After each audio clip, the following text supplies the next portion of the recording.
Great. Hello, everyone. It is Tuesday, December 13th, 2022, and this is the December general meeting of the Multnomah Neighborhood Association. Welcome and thank you for being here tonight. We have a holiday crowd here, which is a nice way of saying this. Folks doing other things, and that's okay. But we do have a few issues that we need to at least talk about, and hopefully, if enough of us show and we have a quorum, we can have a vote on a couple of issues, on an issue or two. Let's go ahead. Okay, the agenda here. I'll share the screen here with the agenda. There is a slight change to the agenda. Pardon me, folks. Let me bring up this PDF of it. But what I can say is that the only change to the agenda is that we have one of our chairs, Patrick Brunette of Public Safety, one of the committee members, won't be here today. So we're substituting. We're doing Julie, our secretary, happens to be very knowledgeable about Christmas light safety as part of her work, and so she's going to give us a good 10-minute presentation on that real quick as well. We also have a report from the bylaws committee. Well, okay, that's already in the agenda. We're not going to be, we won't have the police department here. The representative from Portland Police Department here. They didn't get back to us, and they're busy. So we've been trying to get them to participate. These 10, give us a 5-10 minute update of how the neighborhood is from their perspective. Let me hurry up. So, what I'm trying to do here is bring up the agenda.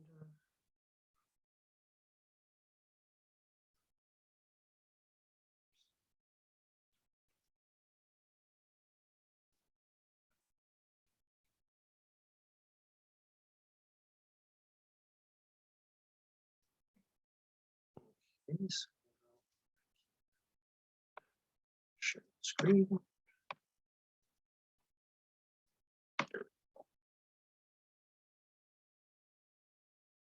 And what I've got here is the agenda for everyone to take a look at real quick. So as I say, I'm going to just change that from Patrick Brunette right there to Julie as far as her work, her report. Also, I do need to add under new business a update on the the Safe Rest Village, the Community Advisory Committee members that have been appointed, and the process for appointing new ones. I need to discuss that. And I see that I do not have that on the new business agenda, so we'll also be talking about that as well. Other than those two items, what you see is the agenda for this evening. And if there are any other changes or adaptions, I would move that we accept it. Hearing none, considering the agenda as accepted, but with the revisions that I've outlined. Let's go over real quick the previous minutes are on the website. If there's any changes, does anybody have any changes or edits to those minutes? Clarification. Hearing none, we'll keep those as they are for and available for review. Well, let's go over real quick. Actually, let's defer that until we get a quorum. Any kind of overview of voting procedures, because hopefully we'll have a need to as we get closer to the new business section. So first up, I guess it is 7:09, so we're right on schedule. And that would be the M&A development section. I must mention that we have volunteers are always welcome to participate on 4 committees that we have available right now: land use, schools, parks, and the watershed committee. So if any of those particular issues pique your interest and you'd like to get deeper into it, we could always use a chair, and you're very welcome to volunteer. And that goes along with the other committees that we have that are active. And that would be the the Public Safety Committee, the Safety Committee, Equity, Communications, Transportation. And then we also have, just to let everyone know, we have 3 ad hoc committees that are working on 3 unique projects. One is the bylaws, a review of the bylaws for our neighborhood association. Technology, which is working on helping us transition into our own self-managed communications, like the website, emails, and things like that. And then finally, the ad hoc committee that's working on the 501c3 status, doing the investigating about the pros and the cons and how we would have to structure the 501c3 if we make that transition to it and the members approve it. So those are, I just give those committees as an overview, as opportunities to get involved in the neighborhood association. We have those topics that you have. And so if anyone has an interest, please, by all means, reach out. The next topic under M&A development, and I unfortunately, Corinne Wallace is not here, who has been working on this, is the small grant project through Civic Life, the Department of Civic Life at the City of Portland.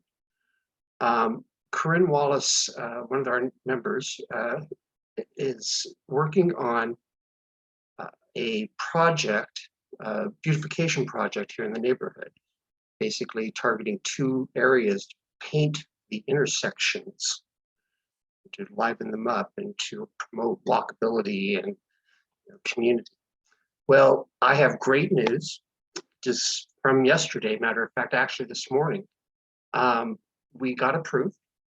We got $3,000 approved towards that project. And I know if Corinne was here, she'd be jumping up and down, but she's not here, darn it. So I have to be the one to tell everybody. But it is actually really, it's really good news. This is our first big community project, influx of money for a specific project in a very long time. And we're really looking forward to it. And I know I'm going to save a lot of that for Corinne, because, and you're going to be hearing about this project over the next few months as well as we get it all ironed out. But we did, but for sure, we got 3K. So yay. Now we just have to pull it together and satisfy all the aspects of the grant from the city, and project-wise, structure-wise, and all that fun stuff in it. And it does kind of relate to the next topic that we have of M&A development, and that was the bylaws ad hoc committee's report to the M&A board. And it relates in the fact that the bylaws committee we've been as an association also exploring how our structure is and we're leaning towards, there's pros and cons towards our current structure, and there's pros and cons towards a new structure. And that new structure would be a nonprofit structure of 501c3 status. And one of the things about that small grant is that we have to be a recognized 501c3. So we're kind of working towards that as well. We are, they tie in together, I guess is what I'm saying. Our ability, and it's an indication of the power of that 501c3 status.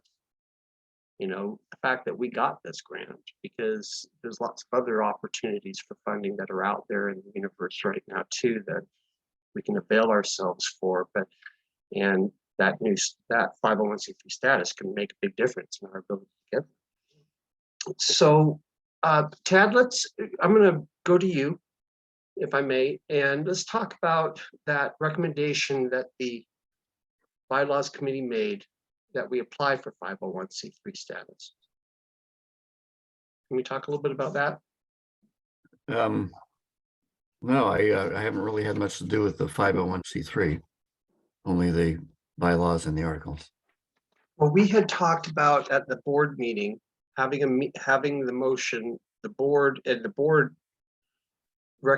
was recommended to the board that the board make a motion at the January meeting for us to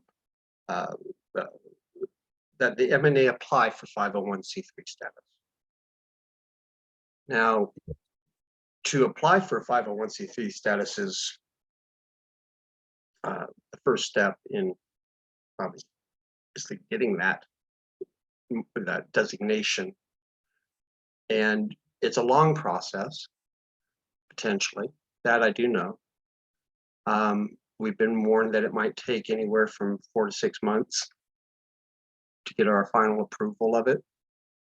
So the sooner that the logic behind the motion that the board is submitting to the membership 30 days now in advance of the next meeting, the January meeting, so that we can have some discussion about this from the members, is that we go down that we apply for that 501c3 status and with the state and federally as a federal recognition as well. So that board, that was the recommendation that the board, that committee made to the board. And at last week's meeting, the board decided to make a motion, to have a motion available to the membership at the January meeting for a vote, that giving us permission, if you will, that the board moves that the M&A apply for the 501c3 status. And if the members give us a yes vote on that, we'll go forward on that part after January. But we wanted to give the good 30 days to be able to have everybody vet this. So over the next little while, we'll have some information out there and such on this topic. And the official motion will be available in the folder as well. So yeah, and then of course the public folder, you can access that through the website at Multnomah so what is it? Sweeney.org/Multnomah. Well, I should know. But yes, at our website. I'll leave it at that for right now. Yeah. So that was the recommendation that the board had, and we'll talk about that here soon under new business. We'll talk about that again here under new business and as well, because I have to introduce it here in preparation for January. And then the final thing that I had here for the for M&A development was the I actually had the PPD check-in, the Portland Police Department check-in. Obviously, they're not here tonight. So what I'm going to do is I'm going to kind of refigure this schedule here. I'm going to let the committee updates go ahead first. I'll do the M&A officer updates after the committee updates. We just don't, there's not that much for us to do, but there's more in regards to the committees.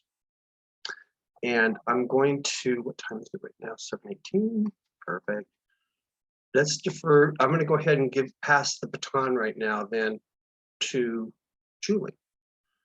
And Julie, can you go ahead and give us that little quick overview on light safety, Christmas light safety?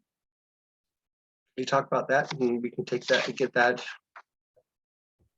as part of the committee report for safety. Sure. Can you share the little slide? Here, wait a second. Let me. Do I need to? How do I do this? Will? You need to make her a chairperson or the co-chair. Yeah, and I'm not exactly. Oh, here it is. Okay, I see it. I see it. Okay, so.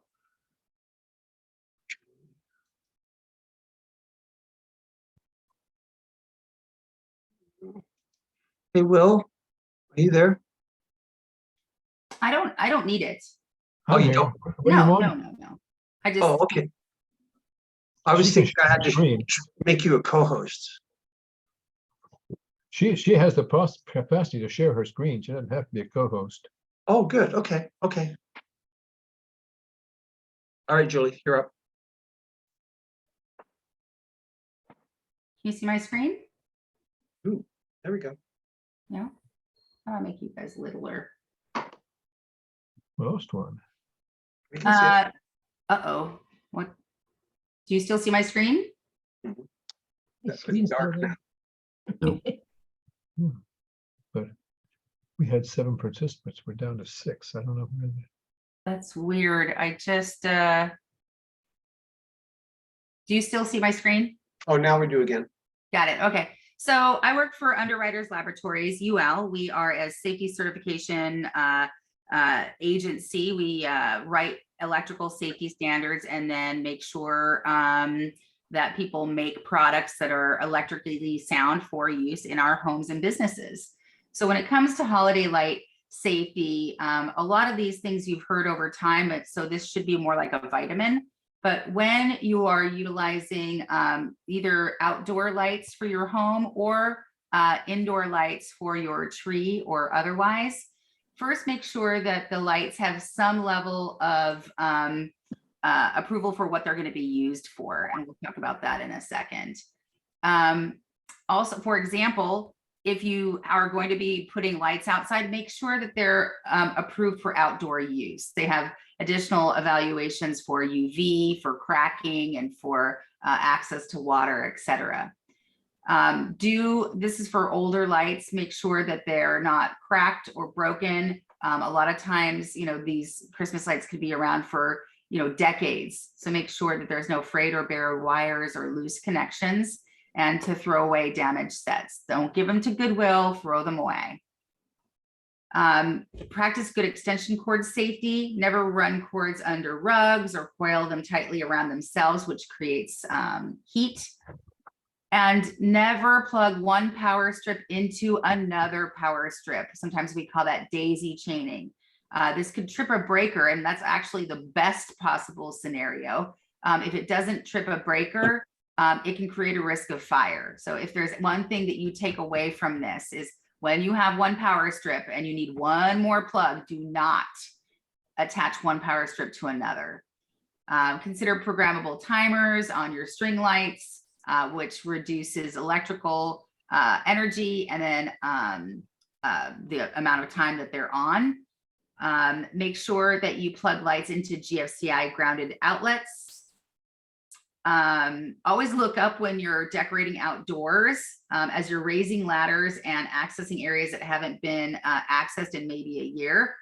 Make sure that you know what you're accessing, and make sure, of course, that you're not near power lines. Make sure that, Amazon will sell you electrical products that do not have any safety certification on them. And that means that you cannot be assured that there's no risk of fire or shock. So make sure that the lights that you use, they have a little flag on them, like on your hair dryer, and it should have a third-party lab like UL or similar. LED Christmas lights are much more energy efficient and reduce the risk of fire. Turn your lights off when you're not home. Make sure that holiday light strings do not come in contact with water. There are times where the light strings at the bottom of your tree will have the potential for getting into the water of the base of the tree. Use extension cords that are rated to carry the electrical loads connected to them. And if you're not sure, don't plug too much stuff into these extension cords. Don't overload circuits. Don't make sure that you're not driving nails, staples, tacks, or anything through any wires, which would access the insulation and into the live parts. And do not illuminate overly dry trees. We do like the way that our trees look after Christmas and through New Year's, etc. But be cognizant that live trees are just fuel, and that you need to treat them as potential fuel for a fire. And that is all of the fun stuff I have as it relates to holiday light safety. Well, I've had such a challenge with my outdoor lights, because I didn't have an outdoor extension or plug. And something as simple as, I guess there's light bulbs that you can purchase that have that plug available. so you just kind of put it in and it gives you that extra outdoor plug that you need. Mhm. And so, you know, things like that, simple things like that, I hadn't thought of. So it's. Yeah. Anybody have any questions or have any challenges with their lights this year? Does everybody have their lights up? I know I haven't done it yet. Good. Hey, Corinne, I see you're here. Congratulations.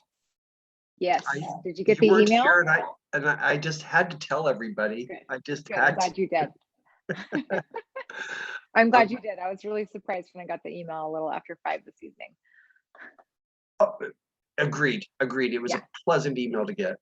Mhm. And I look forward to working with you to coordinate with her to try to figure things out. Do you want to just quickly share with everyone what the quick synopsis of the project? Sure, sure. So my friend Pam and I submitted a grant proposal request to Civic Life for a placemaking project, which is like an art project or a street intersection painting, which we had talked about in the past. A lot of residents on Canby Street have talked about it. We've talked about it in the neighborhood meetings before. And so Pam and I got fired up and decided to apply for it. And we just got the email this evening that we were approved for it. Our original request was to do 2 intersections and potentially a mural in the village. So it was a pretty big project. And we asked for $5,000. So we got the email today that we got approved for $3,000. So we'll probably, unless we can do some fundraising, which we might be able to take, we may only have to be able to do 1 to 2 projects. But we'll see. But our goal is the projects are to bring more people into the neighborhood involvement, reach more of our residents, create a placemaking project or like a bright colored intersection to increase pedestrian safety, encourage walkability, slow car traffic on key intersections in the neighborhood, and then to use a diverse cross section of artists to help bring that to life in our neighborhood and to really get to know more people in our community is the main goals of the project on a high level. But we just got the email tonight that we were approved for 3 of the $5,000 that we asked for. And so probably after the holidays, Pam and I will meet, we'll talk to the business association, we'll talk with the neighborhood association and conduct a plan on prioritizing what projects we should do. And if we should tack on any additional fundraising and if we think we can do that. I also talked with Stefan and a representative from PBOT, and forgive me because I can't recall his name, but we also talked about some events coming up in the spring with the Capitol Highway project coming to somewhat of a close. So that's kind of exciting. And I think we would try to blend some of those projects and work with the Business Association on Earth Day, Multnomah Days, and really try to weave a lot of those things in together. So I think there's a lot of really fun projects coming up for the neighborhood.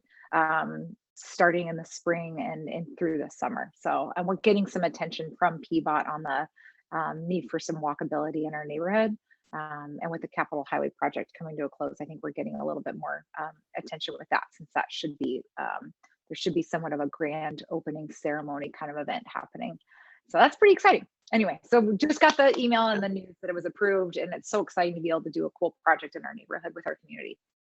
Well, and I think it's the first of many, quite frankly. It's amazing what a little bit of seed capital can do. Yeah. I mean, we just potentially self-funded a whole bunch of, multiple projects. I count at least 4. Yeah. So with that though, we need to, the grant, we are required to be a 501c3 to accept the money, or to at least work with a 501c3 to accept the money. So that's the next phase within the Multnomah Neighborhood Association, is to achieve that status so we can get the funding from the city to do some of these projects. Well, ironically, if we do not have a quorum tonight, we're going to be kind of pushed back a little bit time frame wise. Yeah, I'm gonna text Pam and Stefan and see if they can jump in on tonight. I'm guessing Stefan probably couldn't make it, but I'll just throw a message out. How many people do we need for quorum? We need 4. 4 more? Am I correct, Tad? We need 4 more? Well, we've got Will's and. Yes, assuming that's- we can count both Edith and Will. We're at 7 now, and yeah, we need 11. I need 11. Okay. I just reached out to Ruth Adkins and she's in downtown. She can't make it, unfortunately. But as we go along, we'll hopefully some other folks will get on here really soon before we get to that point in new business. Well, that's exciting, Corinne. That is just so Yeah. exciting. I mean, and it's as I say, the first of many, I think. And here, let's go next to, well, he's on the phone. How about, Maybe I we got wanna- Peter. Has anybody tried Peter and Robin? yeah, that's what Will's doing. Okay. I do want to talk, let me trip over to transportation while we're here. And Stefan McGlandrich, who won't be here tonight, I wanted to share with you some really good news that him and I received from ODOT in regards to the I-5 Southwest 26th Ave project. Quick summary, the freeway bridge overpass that goes under Southwest 26, I-5 will be fixed, and that route will be closed starting next year. And what had happened is that ODOT came up with a detour route that had people going through on Dosh Street, Dosh Road, which is kind of, which is You a mean Dolph? residential, which is residential, which is Do a you mean residential. Dolph? Sorry, Moses. Do you mean Dolph? Yeah. Yes, I Dolph. meant Dolph, pardon me, not, yeah, okay, Dolph. And so when they spoke at our meeting here, our general meeting recently, they shared with us a map of the detour route, and there it went right through a residential neighborhood. And our transportation chair, Stefan, our new transportation chair, Stefan, pointed out that this is, the inappropriateness of this. And we got an email from ODOT, the woman that gave the presentation, saying that they have changed the detour route now. They listened to us, and then also I learned from Stefan, he put it in the ear of the next neighborhood association they were speaking at, which was in Crestwood, and it happened to be Marianne Fitzgerald. And those that, if with any history of neighborhood associations here locally for the last 25 years, Marianne Fitzgerald is focused on transportation issues. And so she got the opportunity to remind ODOT of how that route was just not going to work. So between Stefan getting them and Marianne getting them, they changed it, and now they're going to be using what we suggested, the going down Barber and then making a left at Hume, and what would that be? 30th, right by the Chevron. And the Muchas Gracias, going down that road. And that's another issue for transportation. They are keenly worried about that traffic flow right there. Because that's one of those main connectors into the village. Go down 30th, and then you hit Hume, and then you go over. And but that's for another discussion. But Stefan's goal is to at least get a stop sign there at the where you would go on to 26th, so that, because as he noticed, there's no stop sign all the way from almost Capitol Highway all the way to Barber. There's no stop sign, and there's no sidewalk either. So another a discussion for another day. But Stefan's on it, and I wanted to share that with everybody. Oh, and Stefan, his ears must have been burning. Oh, I love it. Whoever reached out to him, thank you. I'll let him hop on. Hey, Stefan, hello. How are you? Um, Okay, you're, we got you when you're out and about, right on. Hey, I just was sharing with everybody about your success with changing the detour route for the Highway 26. Or not Highway 26, pardon me, the Southwest 26 project. And how we got them to not use Dolph Road. And I was just kind of sharing with them a little bit about some of the things that you want to do there on, what was it, 30th, to make sure that we're, with the Chevron and the Muchas Gracias is about getting some stop signs in there. But thank you for being here, and we're going to have a vote here a little bit in soon. We need, where are we at now? We've got 1, 2, we need 3 more, right, Dad? Okay. Let's see here. Will, I have, I know that West Portland Town Center has an update. Do you want to share with us what's going on with West Portland Town Center? And while other folks come in? Okay, I was just dialing for dollars here, trying to get some people on. Yes. Okay, let's talk about equity. Equity is the big issue. Big deal is we got the West Portland Town Center plan passed, and that's a big equity thing. The last meeting of Southwest Equity Coalition WPTC working group, we realized that now we have shifted from getting the plan passed to getting it implemented, which is significantly more complicated because multiple city agencies are involved. Multiple projects are involved. It's a long, complex plan with all sorts of transportation issues and land use issues and equity issues. And getting the city to coordinate on anything is difficult, and this is an especially sticky one. So our work's cut out for us, but it is a major step forward if it's implemented properly in fighting gentrification in new projects and getting the people who are already there continuing to be able to participate in the neighborhood. So stay tuned. In the next few months, I'm going to help us consider whether we should be members of Southwest Equity Coalition for the West Portland Town Center, so we have a voice too. But there's more too for that. Other equity area is Multnomah Village Business Association, which has an equity committee, but it's getting kind of dormant. The key person there has dropped out of it, and we'll see where that goes.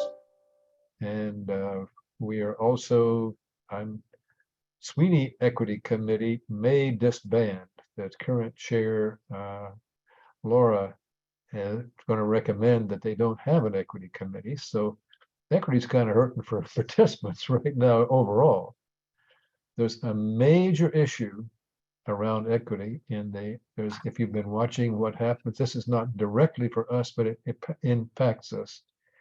There's the concern that kids in schools are being taught critical race theory and other such noxious things, and it should be banned from schools and banned from cities and so on.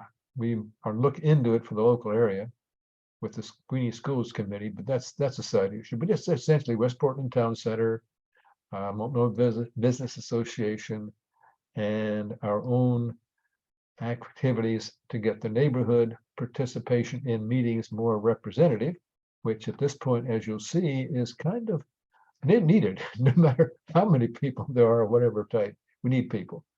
But that's it for equity at this point.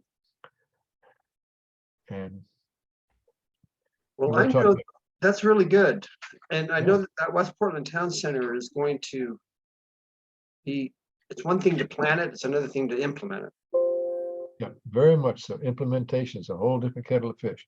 Kind of fun though. It's a pretty interesting plan. Very good. Well, I look forward to more I see. reports on that. We have a new participant here. Andrea Casey has joined the meeting. Hey, Thank you, Andrea. Andrea, hi, welcome. Thank you. Hi there. Yeah, thanks for having me. We're right now, what we're doing is we're kind of just going over some of the committee reports. I do want to report that the bylaws committee has submitted a report, and I'll just read that to everyone here. 5-member bylaws ad hoc committee is scheduled to meet on Wednesday, December 14th, that's tomorrow, with Leah Fisher, who is the Southwest Coordinator, Community and Neighborhood Involvement Center, Office of Community and Civic Life. She's basically the coordinator for us out here with the city. And we're meeting with her to discuss the revisions of our bylaws. The committee will be reviewing a template that she has supplied for neighborhood association bylaws that was prepared in 2015 by a group of active neighborhood associations in conjunction with the city of Portland. And then also as part of the homework that we're doing for the what we're doing for the meeting tomorrow is there was a educational video on the on nonprofit bylaws and the roles and responsibilities of board members in a nonprofit. This was done by another neighborhood association coalition, similar to how Sweeney is with us, has been with us. And so we're reviewing those trainings, if you will, educational trainings, in conjunction with meeting with Leah, in conjunction with looking at their bylaws. And we're kind of just going to start bringing this all together and trying to get the best case scenario for how we want ours to look, at least if anything, broad strokes at this point. And a lot of the specifics of the bylaws, any changes to the bylaws have to be approved by the membership. So as we get those and we firm those up, I'll make sure, of course, we'll be sharing them with members. Hey, Moses? Yeah, I see your hand up. Okay, so yes, Sim will be coming back in for a vote. Oh, And good. if Andrea and Jessica are members of the neighborhood, residents in the neighborhood, we could have the vote on the bylaws, the articles change. Oh, So that's if Sim gets wonderful. back in, maybe we could revisit that. Yes. You know what? Okay, so we just need, oh, there he is. There's Mr. Hyde. Okay. As soon as he gets back in, then we'll have a quorum. Is that correct? I believe so. Okay, great. All right. Chair's prerogative here as far as adjustment of the agenda. I've got my quorum. Okay. So I'm going to go directly to new business here. And I want to go directly to the new business that requires a vote. In preface of that, I want Will, if you don't mind, Will, could you give us a very brief overview of how we're going to conduct the vote using the Zoom Thing. tools? We might first, if you don't mind, get a record of the members present. So if we do the credentialing sort of thing, it's a quick vote. And then what we will do, we first will discuss the motion, if any questions are on. And just make sure everyone, Andrea and Jessica, are you residents of Multnomah, eligible to vote? Yes. Okay, Andrea. Okay, so let's do an official credentialing, which is real simple. We do a poll that says, are you a member of the neighborhood? And the poll, since we could have multiple people on a login, like Edith and I are both on one login, and Zoom only counts logins, we'll count how many people voted yes that they're members. Of those, how many are 2 people, add the number up and make sure we have at least 10 members for a quorum. That gets the official record of members present out of the way. Then the vote on the bylaws is a very simple vote. It says, do you approve that, it's not bylaws, it's the Articles of Incorporation we're changing. And do you approve the changing the Articles of Incorporation after it's been explained? And you'll vote yes or no or abstain. And the second member of anybody can vote yes or no or abstain. And then we add up all the votes. If anybody has to vote manually, like Edith and I do, because we're a Zoom host, we can't vote, then we'll get those taken care of, tally the vote, and in a few minutes, it's all done. Any questions on the process? Okay, let's go into the substance of the motion then, Moses, if you want to go over what we're voting on. Okay, and in And the meantime, then you can do that poll. Okay, so what we're voting on today, it was a motion that the board presented 30 days ago that basically that says the board moves that the M&A update their articles of incorporation. Now, the basis for that was let me pull up the actual motion itself here. you're doing that, let's do the credentialing and we'll not interrupt your flow of stuff, okay? It'll be real quick. I'm launching the credentialing now. You choose one of the 6 choices and then we'll go from there.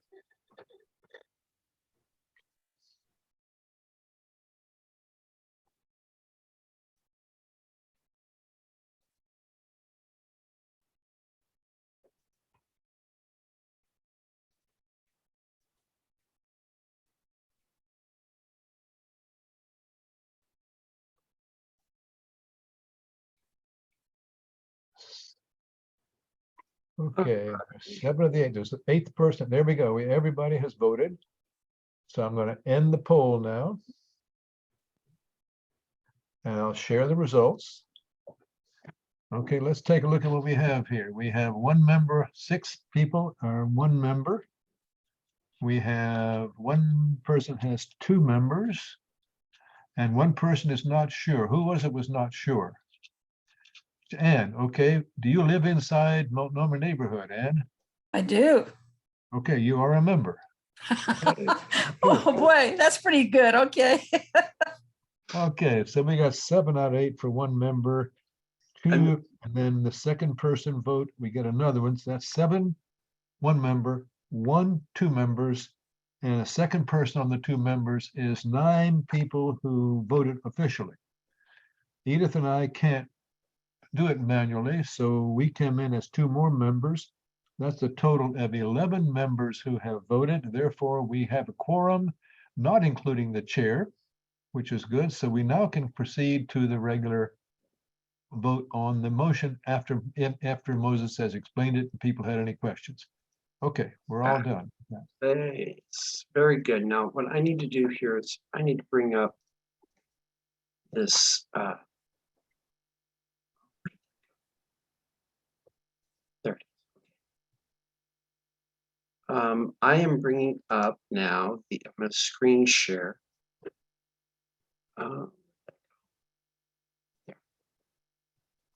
The actual motion. This is the actual motion that we presented 30 days ago. So the board moves that we replace the original Articles of Incorporation with the attached Articles of Incorporation that meets only the minimum requirements of the Oregon Corporation Division for Nonprofits. And the rationale was the existing original AOI were created before there were any neighborhood association bylaws back in 1988.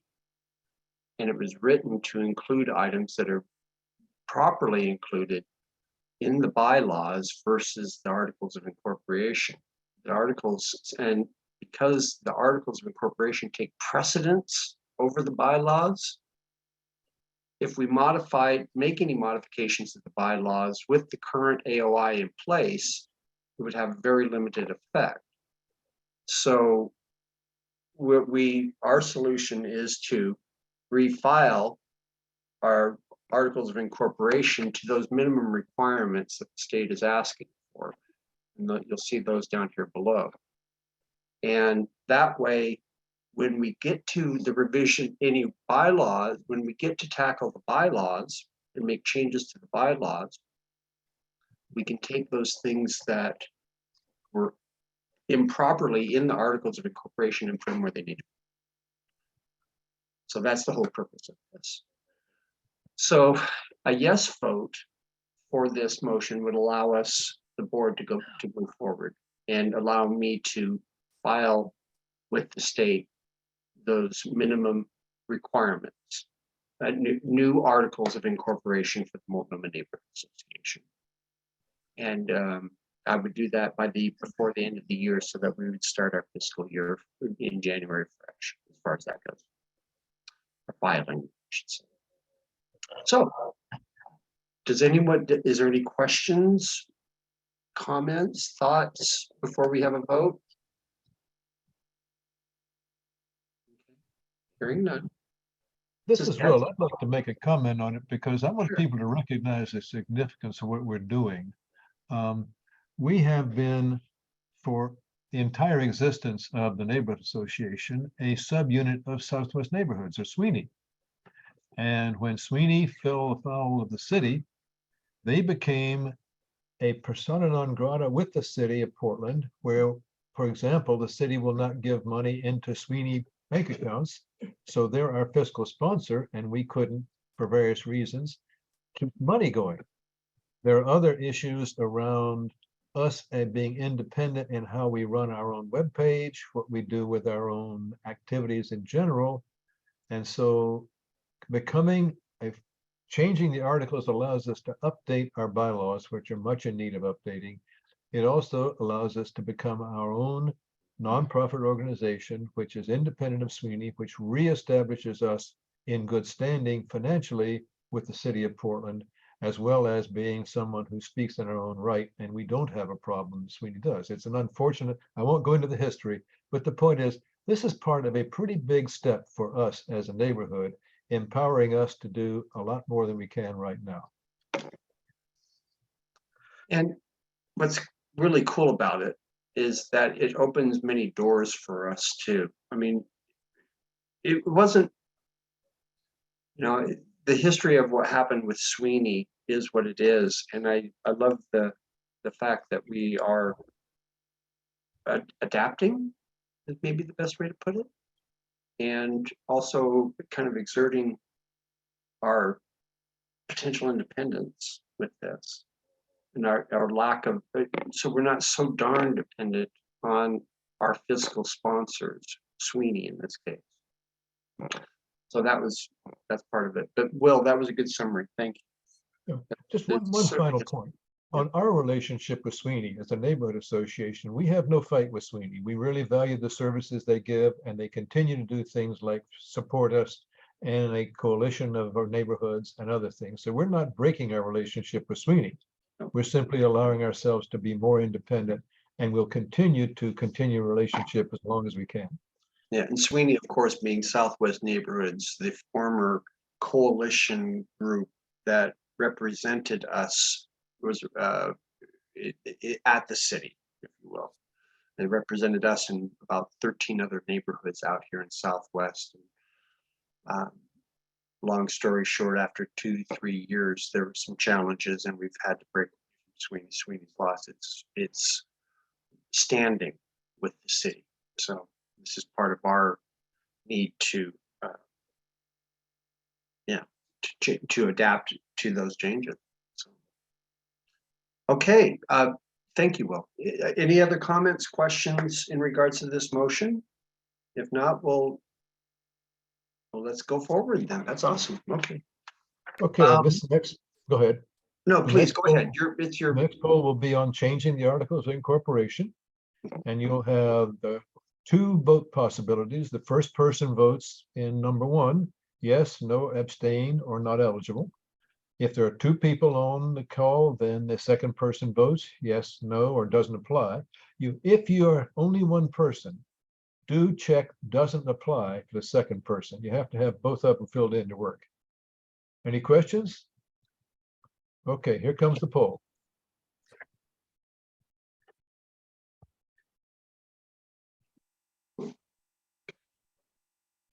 voting. There we go.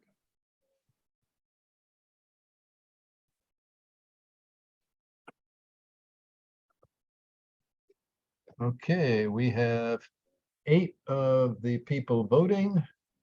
I'm ending the poll.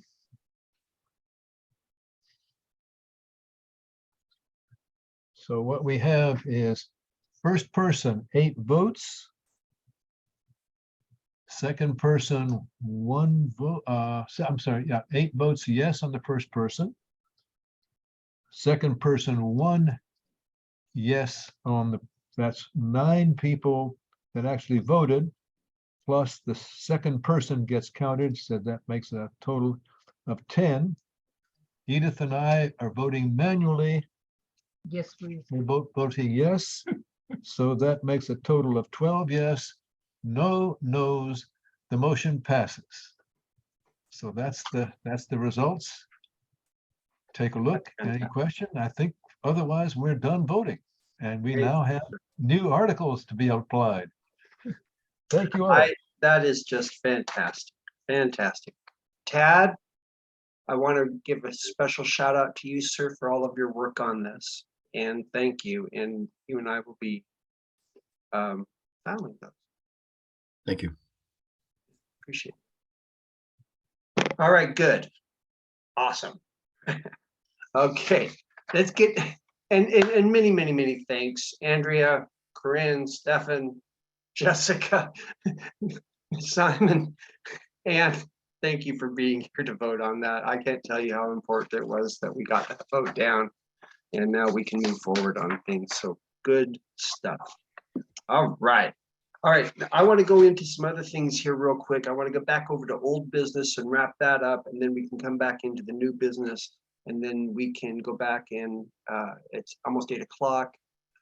I figure 15-20 minutes max, and then we'll go back and enjoy the rest of this evening.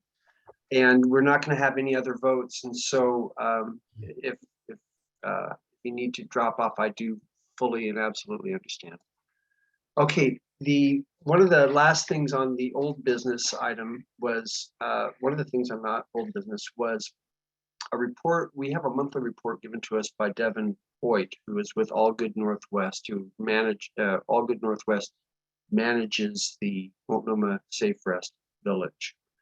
And a question was brought up at last month's meeting about the, a question was brought up at last month's meeting about a recent news article that had shown that there had been some spending that had been questionable spending, I guess is about the best way to put it. And so we asked for a statement on that from her. It's in the public folder, but I would like to read it at least so that we have it on the record of what her report is. And this is what she would have basically said if she was able to make it here, but she sent this to me ahead of time to make sure that we have the report.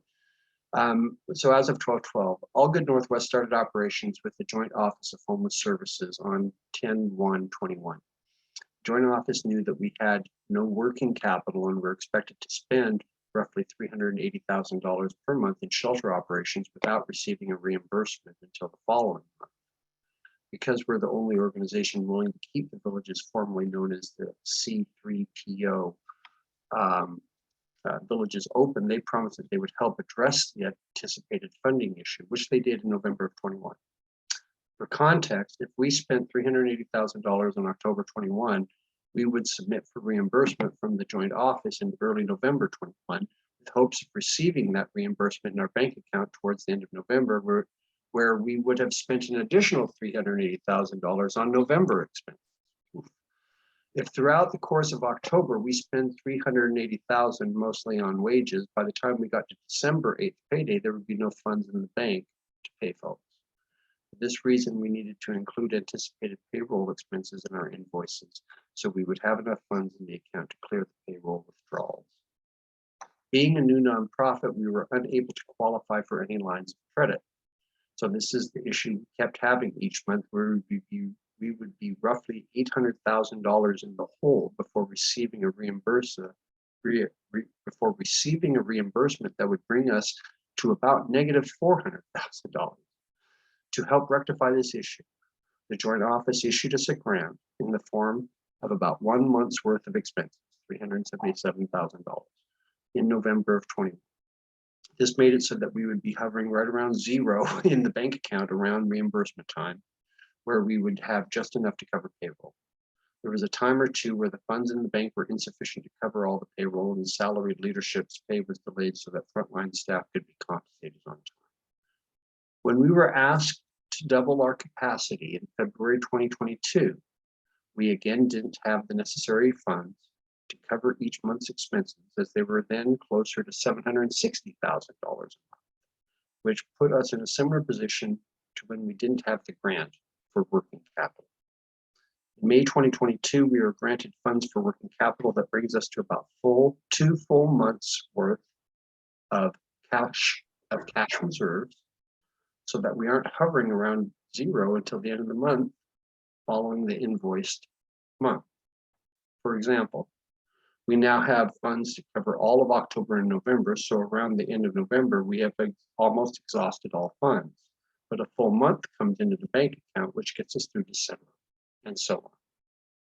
To call what happened double billing is inaccurate. The joint office has communicated as much, and all funds have been rectified and settled. That's the official statement from Allgood in regards to that what appeared to be a double billing, but in actuality was them getting expenses covered because of the payroll thing. So we did want to share that. And next month, Devin will be here and she'll be speaking in person about giving us an update on the Safe Rest building. So that's that. Corinne, I do show on my agenda that we did those holiday events. Well, you did that holiday event with directing traffic. Do you want to give a quick 1-2 minute overview about what happened over with First Friday and such? Yeah, I will give a little bit of an overview. I didn't get too involved. I usually am kind of a fly on the wall with the business association and try to lend support where we can. I think their biggest opportunity for need on events like the Halloween event or the holiday event are volunteers. I wasn't able to show up with my 2 kids, and so I could go to the event as a participant, but I didn't have the bandwidth to volunteer. But they did scrap together enough people to do traffic safety, and my neighbor actually popped in to do the ornament decorating booth. And it was a pretty fun event for all, and reported from the business association that was very, very successful. But going forward, they do need support from us on volunteers. I think they've barely been able to scrap together what they need come the time of the event, and they're working on it up until the very end. So I just want to plant that seed with this group going forward that, and I take the responsibility on my own for not notifying the neighborhood association sooner and asking for volunteers, but I think that's an area where we could help. But it was very successful. I think they were in the Southwest Connection. There should be a news report coming out about the event. It was very busy and very lively. I think from the business association perspective, it was very successful. Well, I love their initiative and the fact they always have something on the calendar coming up, and Lord only knows I aspire that we're able to get to that point where it's always, we got to do it this year. And yeah. Hey, the parade is a great example of that. Gosh, we have money to cover the parade. Well, we'll have to talk about that after the holidays. I don't think the business association has any bandwidth for it now, but come January, between the grant proposal or the grant funding and the parade and any events that we have coming up this summer, Capital Highway Project. If Stefan has a chance, I don't know if, what our timeline is. I don't have the agenda in front of me, but Stefan and I talked with PBOT, like I mentioned earlier, and there's some pretty exciting stuff to come up if he wants to share any of that, if we've got time for it in our agenda. But it's going to be a busy spring and summer in the neighborhood, and we're going to need lots and lots of help. So wonderful. Well, I don't mind. I mean, after that, we have to go back to the new business, and I have to talk about the new board motion. But and then I have the. Actually, let's do this. Let's talk about that at the very end of the meeting. That way, let me get this other stuff out of the way, and we can end on the high note of what's going on with the transportation stuff, because I want to hear what you guys have been doing with PBOT. Moses, may I do one quick announcement here? Sure. Quick. Okay, I misstated the vote on the Articles of Incorporation. I double counted the second person. There were actually eight single people plus the second person. Was 9 votes by machine plus the 2, Edith and myself. So the total was actually 11 with the 11 members. So just to make the record straight. Okay, and the 11 is the quorum number. So I don't have to. Okay, very good. All right, real quick here, I want to talk about two things about new business, and then we're going to end on the discussion with Corinne and Stefan about transportation issues. First up is the fact that we are giving the 30-day notice, the board members are, of a board motion to move that the M&A apply for 501c3 status. As we've talked about during the meeting already, the pros of the benefits of going to that status, especially as it came to being recognized by the city and availing ourselves of funding through grants, other forms of through grants. That's the logic of that. I'll be putting up a motion into the public folder. We'll be sending out an email to all the neighborhood through our email list, and we'll have a good discussion on this over the next 30 days. And then we'll be voting on it in the January meeting. Now, the January meeting is not till, let's see, pulling up a calendar real quick. January 10th. January 10th is when our January meeting will be held. So the neighborhood association will be certainly in communication with everybody via email, through our website over the next 30 days with that new motion, and to ask for comments and for any questions, clarify any questions. Then we're going to have that vote in January. So there's no need for a vote on that. And that's the new business from the board. The final thing that I wanted to talk about is relating to the Multnomah Safe Rest Village. And specifically as it relates to the Good Neighbor Agreement. The Good Neighbor Agreement is 99% of the way done. I'm just waiting on official authorization appropriate to be able to announce it publicly, if you will, that and to present this Good Neighbor Agreement publicly. It's been an arduous process, that is for sure, to be able to get so many of the stakeholders to agree to the current GNA. And so I look forward to being able to present that GNA to the members for their review, because as we remember, any GNA, Good Neighbor Agreement, that we sign as a neighborhood association in regards to the Safe Rest Village has to be approved by the membership. So that's also a potential vote in January that we're going to have.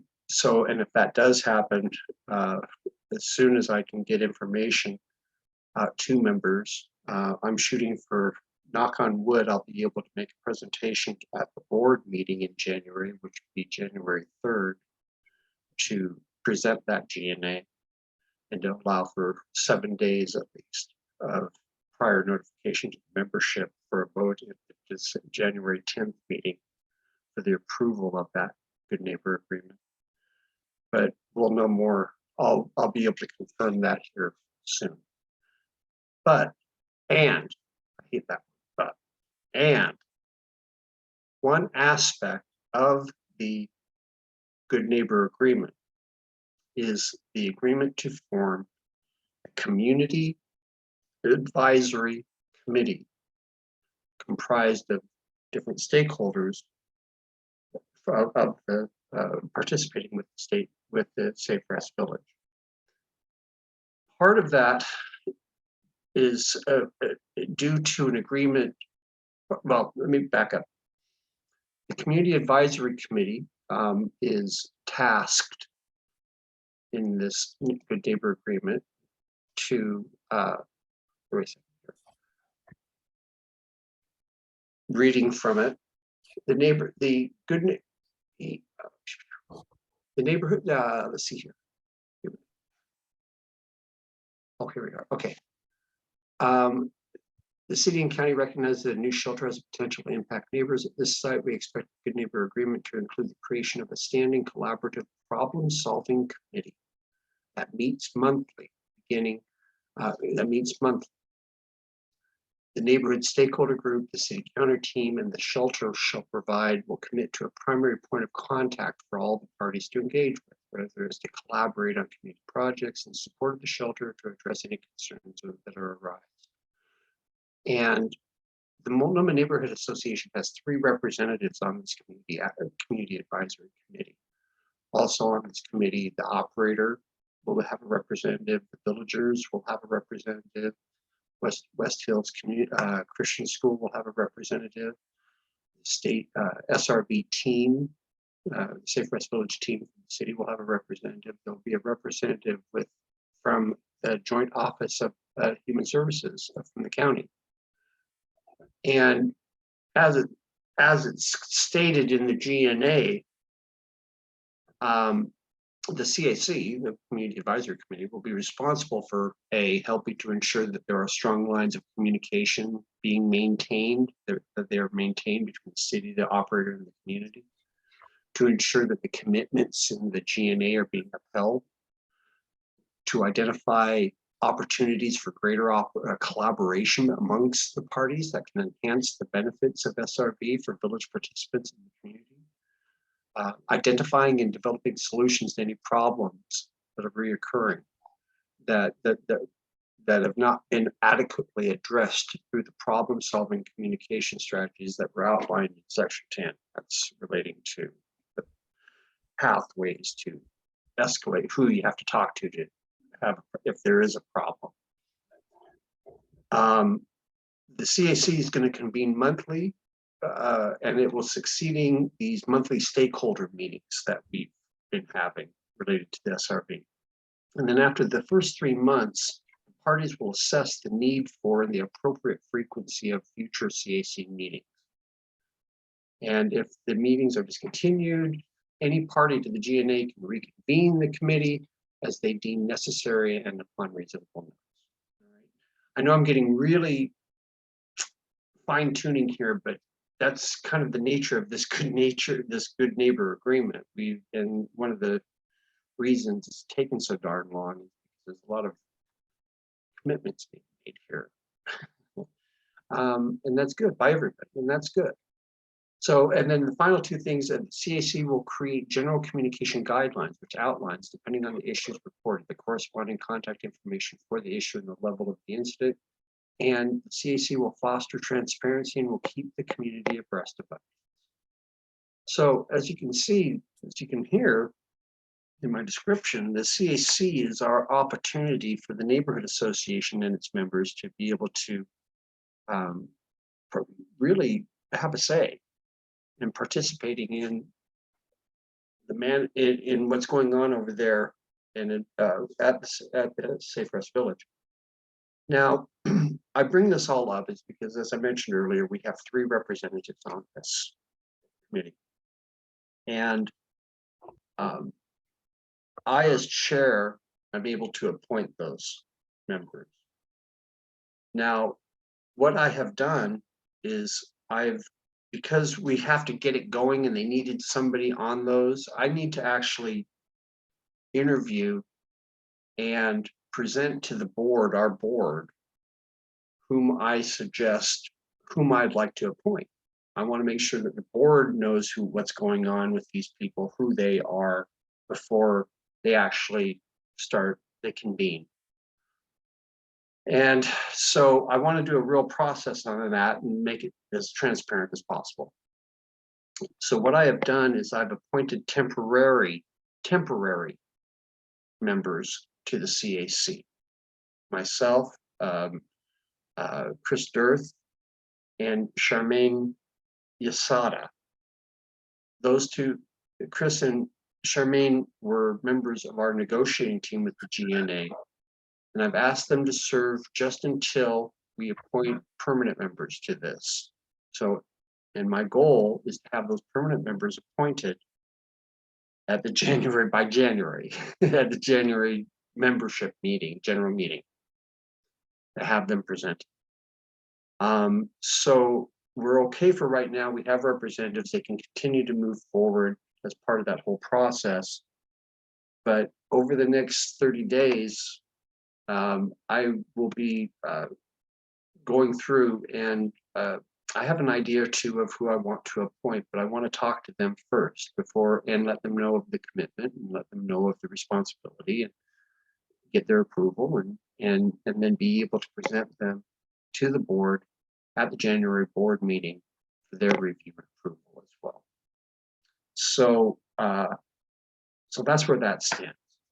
And in a brief summary, we're finally moving forward on this good neighbor agreement, and this community advisory committee is a huge facet of it.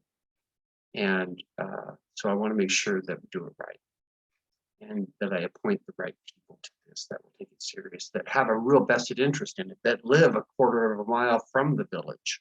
That's one of the requirements, that they have to live with. Two of those reps, two of those committee members have to live within a quarter mile of the facility. They're the ones that have been impacted, you know. So more to come on that, but I did want to be in all transparency, let the membership know about what's going on with that, and that is coming up as an issue, but that is coming up as a vote for the general member, for the board to approve the CAC, and then of course the good neighbor agreement, which needs to be approved by the general membership. And so, as you can tell, we might have a pretty busy general membership meeting in January with a few things coming up for vote, or at least review. And so that's one of those things. So no vote is necessary on what I've just shared with everybody as far as that goes. Not yet, anywho. But I did want to let everybody know about that community action advisory committee and the status of the GMA. Okay, so we've taken care of all of our new business. We've taken care of all of our old business. Corinne, oh, is Corinne still here? No, she had to drop off. Corinne is not here. Stefan, are you at a place where you can talk? Are you participating? Yep, I am here. I am here. I was in the car before, but now I got home to connect and I'm lurking. I can take my video on for a second, but I did get some face paint for my son today, so I'll Nice. save you having to look at the leftovers of a scary lion. So the quick go on, Moses. Yeah. Oh, I was just going to say, I'm giving you the last word at this meeting because as far as the update from those transportation issues, and then after Stefan does his thing, we'll adjourn. Awesome. Okay. So so real quick, we did have PBOT get in touch with me, and I brought Corinne in it because she's so helpful and active. But they want to figure out how to activate Capitol Highway once the project is complete. And one of the things they're looking into, I think very seriously, is doing a Sunday parkways in Multnomah neighborhood. And looks like the tentative route could potentially be some sort of figure eight with a loop that heads north through Gabriel Park and through the northern neighborhood, maybe making it all the way to Vermont and the children's playground there that's new. And then another route heading south over Capitol Highway, the Capitol Highway Viaduct, up Capitol Highway to Dolph, through Spring Garden Park, and then back to downtown. Corinne was going to talk to the neighborhood association. She thinks that they'll be all for it. You know, it would flock people to downtown for that Sunday, and they're thinking it's going to be late in the year, so maybe September. I guess that's just based on some other stuff that they've got going on. So, which is fine. September Sundays have a chance to be absolutely fantastic. So that's one. So Corinne and I both said 2 thumbs up. Yeah, we want to do that. And more to come on that. Let's see what else. Regarding Capitol Highway, they have a scheduled completion more or less March of 2023. Nice. So that's where that stands. It sounds like they're going to probably be doing stuff for a few months afterwards, but little itty bitty things and stuff here and there. So maybe 2-way traffic in March on Capitol Highway, which would be great. And I'm waiting. So for 35th and Falcon, for those, I guess, Anne, you might be the only one here who haven't probably gave my 35th and Falcon spiel to, but I'm trying to get some pedestrian safety improvements there. And I have been told now that they're looking for funding, but haven't found any yet. I think that's probably a pretty common thing to hear from PBOT, but it's like the first time I've heard it for this project. So at least that's a good next step. And I'm holding tight on trying to push forward on that until Mayor Wheeler appoints a new head for PBOT on January 2nd. So I'm kind of just mothballed it, taking the holidays off, jump on it again. So yeah. Any questions? Anything, Moses, we chatted about when we bumped into each other that I forgot about? That's awesome. No, I Okay. think we'll leave them hanging and be able to give them even more in January. Yeah. I think that I gotta mention it. I gotta mention it. Stefan, you had such a good suggestion. And just to throw this out for everybody. Perhaps I want to talk about, can you share a little bit about your thoughts about that tennis court? Oh, sure. Yeah. So, I think that the tennis courts, so Gabriel Park, there's a whole bunch of tennis courts at the bottom of the hill there, down from the rec center, and they're great, but it's mostly all just tennis courts. I actually moved from Northeast Portland. I live next to King Elementary, and at King Elementary, there are two very nice medium-sized concrete soccer pitches. And those soccer pitches are very useful for the neighborhood. For one, there's not a net that is bisecting them.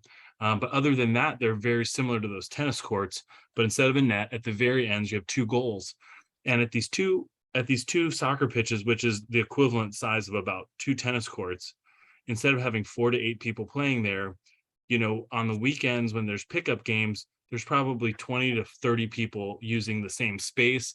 Plus, I would wager that at least what I observed at Gabriel Park compared to King Elementary is a much more diverse group of people are using the soccer fields. And I know that our neighborhood has diverse groups of people. And I know that Portland is at least saying that they want to do more to enhance diversity in the community and also to kind of help get representation and stuff for maybe one could go far as say the people that you see playing tennis there. So anyways, one of my future projects coming down the pipeline is I'm going to start seeing how I can get Portland Parks and Rec to convert some of the space that's being used by tennis courts. There's like 10 or something there. If they can take 2 and repurpose them for a concrete soccer pitch, or just find a little spot to put in a concrete soccer pitch. Obviously grass is great, but there's tons of grass fields at Gabriel Park that you can't use for 9 months of the year because it's very soggy there. Very soggy, bad drainage. So that's my thought. And is right now it's just a very twinkle of an idea that I will activate once I get through the next couple hurdles on 35th and Falcon. Well, I really like that idea. I really do. The more I thought about it after we talked, the more I like it. So Yeah. I'm looking forward to working with you on that. Excellent. Yeah. Okay. We've done all our votes.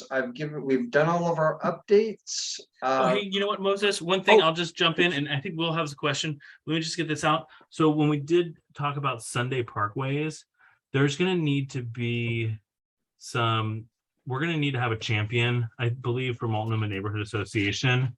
I brought Corinne into that call because she's so great at doing that kind of stuff. But my take from her is that she can't champion it because she's got a lot on her plate. And I would love to champion it, but I would hate to commit right now to championing it. I would love to be involved and help.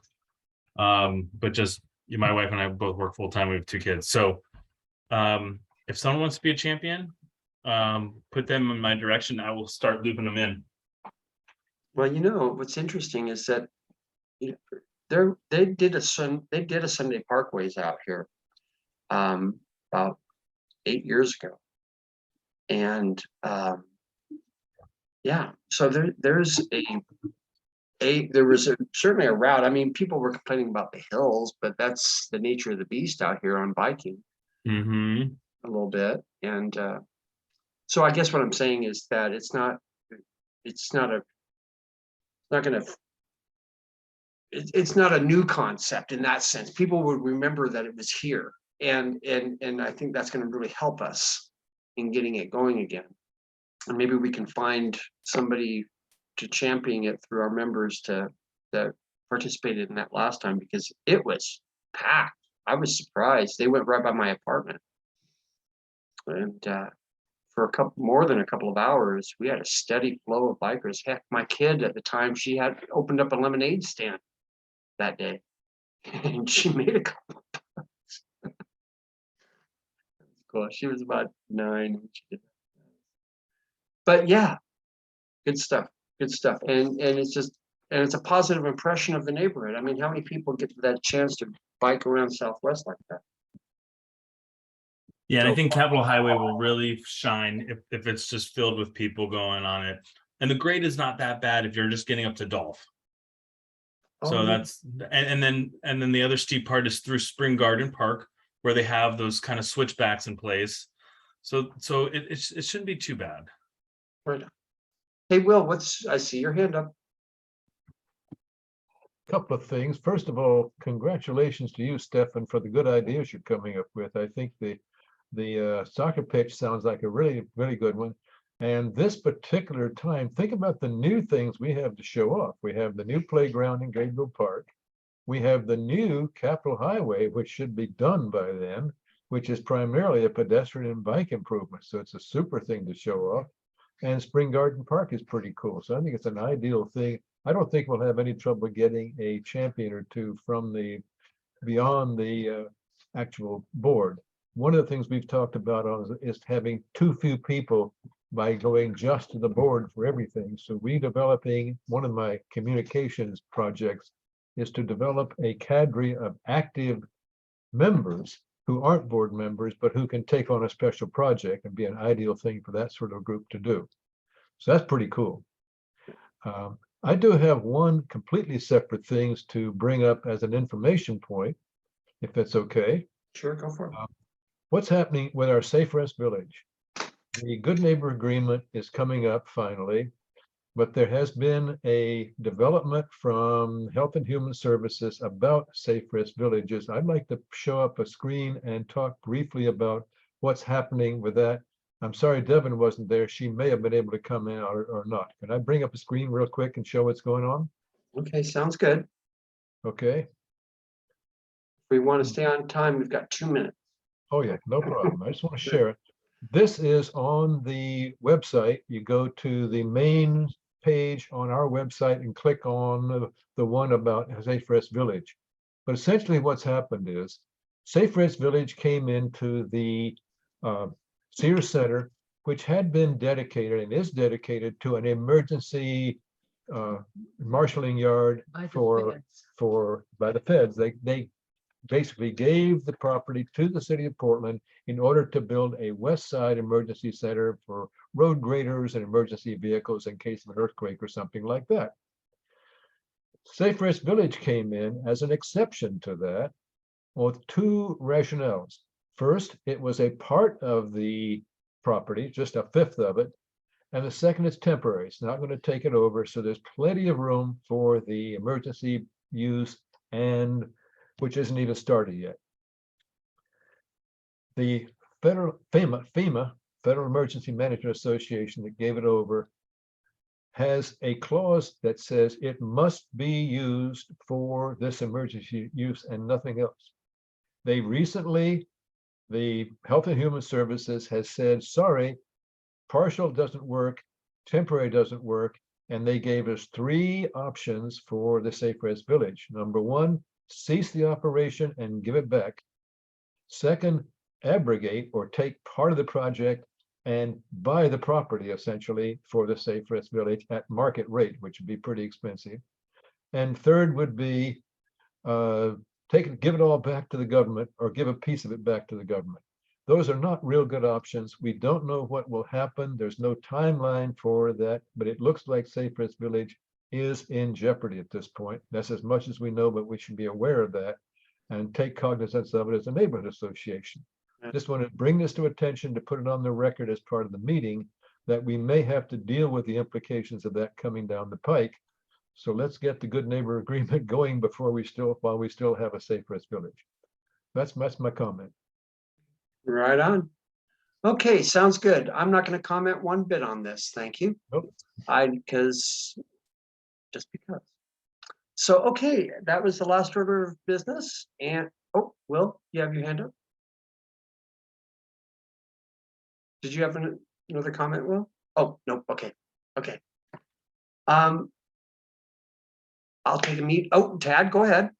Go ahead. Would you like a treasurer's report? We'll end on that. That sounds good. Okay, real fast. No change. So $615.38 is the total. I'll stop there. Okay, sounds good. Plus a pledge of $3,000 from the city of Portland, but in the future. Woohoo. Okay, hey, good deal. Tad, I'll be in touch. Julie, thank you very much. Will, thank you. And thank you for sticking it out and hanging out with us. Appreciate you. And Well, thank you. This was an interesting meeting and I appreciate it. we're always happy to have new folks around. And Stefan, keep up the good work, sir. Yep. See you all. Take care. Thanks, everyone. All right, take care, Bye. everybody. Bye. Have a good evening.